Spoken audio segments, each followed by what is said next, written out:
पर आज से नहीं, छोटी सी पारी है। हालांकि मेरा एक ही उच्चारण होता है मंच पर आते कि टेंशन मत लिया करो, टेंशन लेने की चीज ही नहीं है। लेकिन क्या करें, 2-2.5 साल पहले चीन से आ गई थी, और अगर मैंने समय ज्यादा ले लिया तो टेंशन यहाँ से आ जाएगी। इसलिए टेंशन नहीं लेना चाहिए। लेकिन कहीं 4-6 पंक्तियां लिखी थी, बहुत जल्दी काव्य पाठ करती हूँ कि एक दिन मन के भीतर से आवाज आई, क्या सरहद पर ही लड़ी जाती है लड़ाई। एक दिन मन के भीतर से आवाज आई, क्या सरहद पर ही लड़ी जाती है लड़ाई। तो जवाब आया, नहीं, जैसे जैसे हर रोज सूरज बढ़ता है, हर इंसान जीने के लिए यहाँ लड़ता है। जैसे जैसे हर रोज सूरज बढ़ता है, हर इंसान जीने के लिए यहाँ लड़ता है। कोई लड़ता है बढ़ती महंगाई से, कोई बच्चों की पढ़ाई से, और कोई अपनी बूढ़ी माँ की थोड़ी सी दवाई से।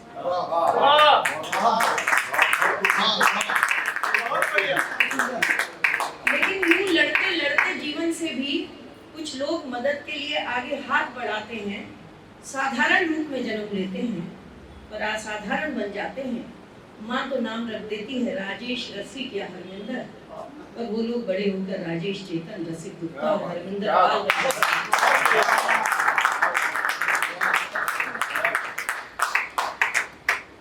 एक टेबल अगर टिका होता है तो उसके 4 पहिए होते हैं, नीचे पाँव। अगर मैं मेरे जीवन को मैं टेबल मानूं, ये कविता नहीं पर मैं इस मंच से जरूर कहूंगी ये बात, तो एक पाँव मेरा परिवार है, लेकिन उस टेबल को, मेरे जीवन को जिंदा रखने के लिए जो 3 और पाँव हैं, वो 3 नाम होते हैं, राजेश, चेतन, हरमिंदर पाल और रसिक, गुप्ता। और मैं इसका आपको छोटा छोटा उदाहरण देती हूँ। बहुत बड़ी, मतलब बड़ा, आप जानते हैं कि बड़ा नाम है, इतने सारे लोगों के बीच है, पर 2008 में जब हरमिंदर पाल ने मुझे पहली बार इस मंच की तरफ भेजा और मैं आई, तो राष्ट्रीय कवि संगम में बहुत से लोग मिले, लेकिन जिस पल में मेरे घर में कहीं कोई प्रॉब्लम आई, मेरा एक जवान देवर भी गया था, उस समय भी अगर हमारे परिवार के साथ कोई खड़ा था तो वो इतनी भीड़ में से अलग आके राजेश, चेतन जी। और मैं ये सब इसलिए कह रही हूँ आपको कि कुछ दिन पहले मैंने फेसबुक पर एक पोस्ट पढ़ी, माया गोविंद नाम की। बहुत लोगों ने उनके लिए लिखा, बहुत अच्छी थी, उन्होंने ये गाया, लेकिन मुझे बहुत बड़ी तकलीफ हुई।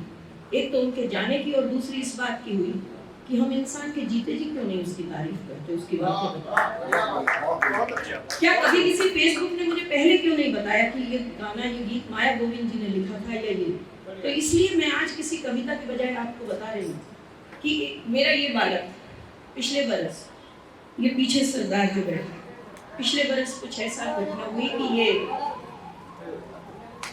ये रोहतक में एडमिट था। मैं इस घटना को जरूर बताऊंगी आपको। और यहाँ राष्ट्रीय कवि संगम के कुछ कार्यक्रम थे जो मेरे ही सिर पर था और मुझे करना था। मनमोहन जी उस बात के गवाह हैं। वो कार्यक्रम में मुझे ही सब कुछ करना था, लेकिन आप सोचिए कि एक माँ का बच्चा एडमिट हो, और उस दिन मेरे हस्बैंड रिटायर हो गए थे, तो वो वहाँ रुक नहीं सकते थे। बच्चा 1 महीने से एडमिट है और मुझे उस कार्यक्रम को करने के लिए जाना है। क्या माँ निकल सकती है? क्योंकि हस्बैंड को भी उस दिन अपने होटल में रिटायरमेंट के लिए जाना जरूरी था। लेकिन इस बेहद व्यस्त उसमें भी एक पूरा दिन एक बच्चे के साथ 24-28 घंटे निकालना, ये कोई साधारण काम नहीं, ये रसिक, गुप्ता ही कर सकते हैं।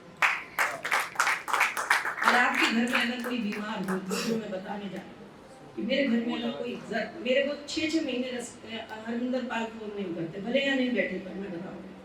लेकिन अगर हरमिंदर पाल को किसी दिन ये पता लग जाए कि बलजीत के घर में फला व्यक्ति को ये प्रॉब्लम है, तो उस दिन हरमिंदर पाल के 60 फोन आते हैं और उस प्रॉब्लम की सॉल्यूशन लेते हैं। बलजीत यहाँ जाओ, बलजीत यहाँ जाओ, यहाँ जाओ।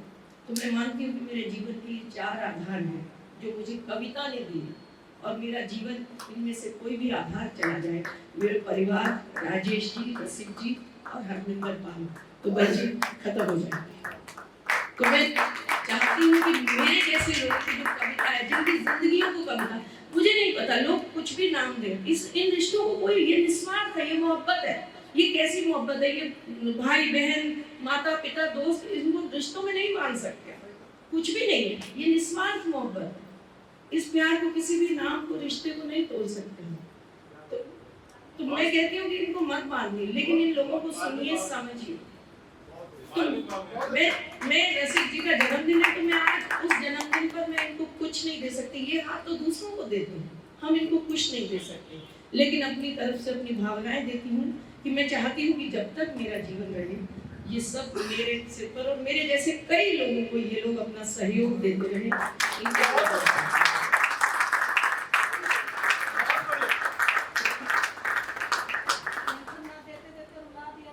कोई बात, लेकिन ये सब कहना, मैंने क्या कहा कि माया गोविंद जी के बाद मुझे लगा कि जीवन के सत्य उनके सामने कहना बहुत जरूरी है।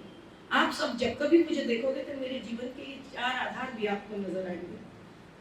4-6 पंक्तियां बोलती हूँ, स्थान लूंगी, इतना प्यार देती है रजनी मेरे सामने, ये बिल्कुल छोटी बहनें बेटियां, ये कल्पना, मतलब खुद मंच पर बैठी हूँ तो ये नीचे आ जाती है कि नहीं, हमसे आपके बिना मंच पर नहीं बैठा जाता, ये आसान काम नहीं है, बड़ी बड़ी मोहब्बत। तो ये रसिक जी की जो बहुरानी, राजेश जी की बहुरानी, मतलब मैं हैरान हूँ कि हमारे घर की बहुएं भी ऐसी आई हैं। ईश्वर ने हमको इतनी प्यारी प्यारी बहुएं दी हैं कि हम उनके घर पे जाके हक से उनके घर पे जाके कहते हैं कि बेटा ये बना दो, बनाना क्या, वो पहले हमारे लिए बना के रखती है। थैंक यू बच्चा। तो 4-6 पंक्तियां इन बेटियों के लिए कहती हूँ। मैंने लिखा है कि गोद में फूलों सा खिलखिलाती हैं बेटी, गोद में फूलों सा खिलखिलाती हैं बेटियां, आंगन में चिड़ियों सा चहचहाती हैं बेटियां, दीवारों से बनता है मकान और इन मकानों को घर बनाती हैं बेटियां। और इन बुजुर्गों ने सम्मान दिया है। 4 पंक्तियां कह रही हूँ, जो इनका दौर था उसके लिए स्थान ले लूंगी, उसके बाद समय नहीं लूंगी। कि उस दौर के रिश्ते, जो बात कहने जा रही हूँ समझिएगा, उस दौर के रिश्ते बिल्कुल सच्चे होते थे, उस दौर के रिश्ते बिल्कुल सच्चे होते थे। माँ बाप के पास भले ही कुछ ना हो, पर उनके पास बच्चे होते थे। बहुत बहुत शुक्रिया।